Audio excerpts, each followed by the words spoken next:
Kanhi Auxiliary Bishop sa Sugbo ug karon obispo sa Surigao niawhag sa mga Sugboanon nga mopili og tarong nga mga kandidato sa umaabot piniliay. Si Mark Reggie Abella sa report. Kini ang awhag ni Kanhi Auxiliary Bishop sa Sugbo ug karon Bishop of Surigao, Antonieto Cabajog, atol sa misa subay sa kasaulugan sa ika-44 katuig nga kapistahan ni St. Therese of Child Jesus and of the Holy Face sa the Martin Family of Lucius Chapel sa San Carlos Seminary College.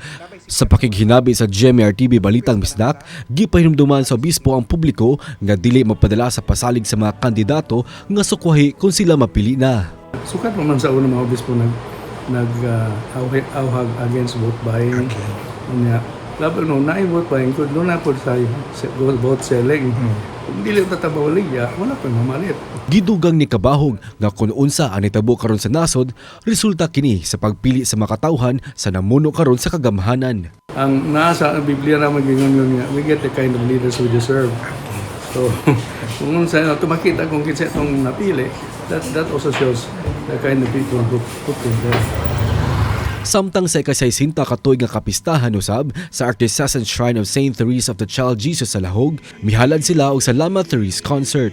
Pasalamat kini sa kaparian ug sa nangalagad sa St. Therese sa paglambo sa pagtuo sa milabing katuigan.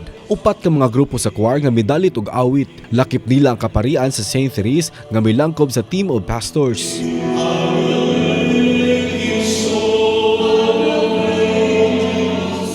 Nagpasalamat si Monsignor Guillermo Gore, moderator sa Team of Pastor sa Archdiocesan Shrine of St. Therese of Child Jesus sa mga suporta nga nadawat sa shrine. Kauban si Clans Gabutin, Mark Reggie Abella. Balitang Bisdak.